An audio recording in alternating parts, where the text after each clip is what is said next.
ओम नमो भगवते वासुदेवाय। हे सगळे देवगण त्या अतिविशाल अशा वटवृक्षाच्या खाली बसलेल्या शंकरांना बघून अतिशय आनंदित झाले। भगवान शंकर शरीर अतिशय शांत होतं, स्थिती शांत होती, कुठेही चलबिचल नव्हती। सनंदन वगैरे इत्यादी सगळे शांत सिद्धगण आणि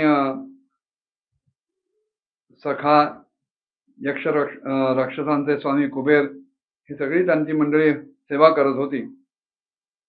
त्यांच्याकडे बघितल्यानंतरच सगळ्यांना अनुभवाला येत होतं, कळत होतं की जगतपती असे महादेव संपूर्ण संसाराचे ते सुहृद आहेत। या संसारातल्या सगळ्यांचं स्नेहवशात कल्याण करणारे आहेत।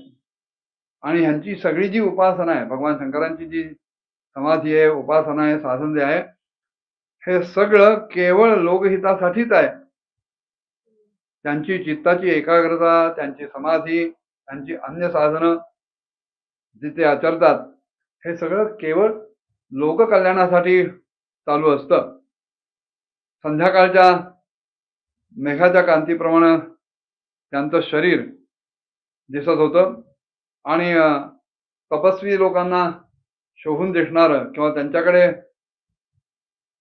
त्यांना हवं असलेलं, अभिष्ट असलेलं भस्म, दंड, जटा, मृगचर्म आणि मस्तकावर चंद्रकला हस्त धारण केलेलं भगवान शंकरांचं ते रूप या सगळ्या देवगणांना दिसत होतं।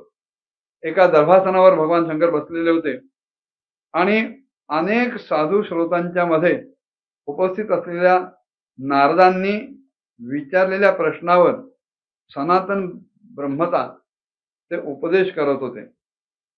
त्यांचा डावा पाय म्हणजे डावं पाऊल उजव्या मांडीवर ठेवलेलं होतं।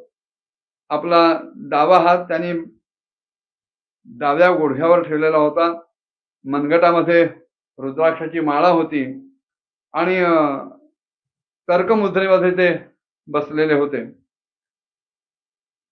तर्जनी आणि अंगठा एकत्र आणून आणि बाकीची बोटं एकमेकांशी जुळून, पण तरी सुद्धा ह्या तर्जनी अंगठ्याच्या पासून जरा थोडीशी लांब ठेवून तो जो काही बंध सिद्ध होतो त्याला तर्कमुद्रा म्हणतात। काही जण त्याला ज्ञानमुद्राही म्हणतात। अशा त्या तर्कमुद्रेमध्ये ते स्थित होते आणि देवर्षी नारदांना परब्रह्माचा उपदेश करत होते। त्यांच्या मनामध्ये कुठल्याही प्रकारची विकृती नव्हती। सती आपल्याला सोडून गेली म्हणूनही दुःख नव्हतं, दक्षाचा यज्ञ उद्ध्वस्त झाला म्हणून आनंदही नव्हता। ते त्यांच्या आत्मस्थितीमध्ये रममाण होते आणि आपल्या अध्यस्त अधिष्ठानाचा विचार करत होते। आता स्म्युस्तद भावः इति अध्यासा, जे जसं नाही ते तसं आहे असा आरोप करणं, असंच ठरवणं, याला अध्यास म्हणतात। संपूर्ण जग हे खरं तर ब्रह्मरूपच आहे, पण तिथे जडत्व आणणं हा अध्यास आहे। संपूर्ण सृष्टी ह्या परब्रह्माच्या अधिष्ठानापासून किंचितही वेगळी नाही ही वस्तुस्थिती आहे। पण तरी सुद्धा ब्रह्म काहीतरी वेगळं आहे आणि दिसणारं भासणारं हे सगळं जग काहीतरी वेगळं आहे असं जे वाटतं, हा अज्ञानजन्य अध्यास आहे। जगताचं जे अधिष्ठान परब्रह्म आहे तेच प्रत्यक्ष चैतन्य आहे आणि भगवान शंकर त्या परब्रह्माचं चिंतन आपल्या समाधी अवस्थेमध्ये करत होते। त्यांच्या समोर सृष्टीची भासमान अशी सत्ताच नव्हती आणि म्हणूनच ते नित्य तर्कमुद्रेमध्ये होते। एका कुबडीचा आधार घेऊन ते तिथे बसलेले होते. एकाग्र चित्तानं परब्रह्माच्या आनंदाचा अनुभव करत होते.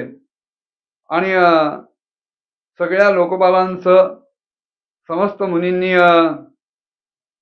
मननशील होऊन सर्वश्रेष्ठ अशा भगवान शंकरांना हात जोडून प्रणाम केला. जरी सगळ्या देवता आणि दैत्यांचे अधिपती असून सुद्धा ते होते, तरी सुद्धा भगवान शंकरांच्या चरणकमलांची ते वंदना करत होते, नमस्कार करत होते. पण अचानक समोर ब्रह्मदेवांना बघितलं मात्र भगवान शंकर आपल्या ठिकाणीच उभे राहिले. आणि वामनावतारामध्ये जसं परमपूज्य विष्णू भगवान यांनी कश्यपांना वंदन केलं, तसं त्यांनी आपलं मस्तक झुकवून ब्रह्मदेवांना प्रणाम केला. एक गोष्ट अशी आहे की समोर कोणी ज्येष्ठ श्रेष्ठ मंडळी आली की त्यांना सन्मानित करणं हा व्यवहार कोणी कितीही वेदांती जरी असला तरी त्याला सोडता येत नाही. वेदांती होणं म्हणजे कोणाचाही सन्मान न करणं असा त्याचा अर्थ होत नाही. उलट तत्वदृष्टी ही व्यवहाराला लोकव्यवहाराला बाधक नसून व्यवहाराचं निर्वहन करणारीच अशी असते. आणि म्हणून परब्रह्मा व्यतिरिक्त अन्य कशातच अस्तित्व नाही असं जरी उपदेश केला गेला तरी सुद्धा लोकव्यवहार कधी चुकत नाही. भगवान शंकर ब्रह्मदेवांसमोर उभे राहिले आणि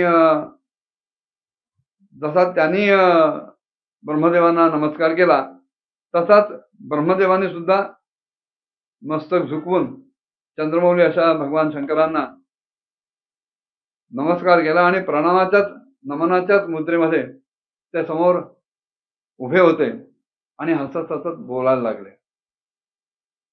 काय बोलले पुढच्या भागात बघूया. ओम नमो भगवते वासुदेवाय.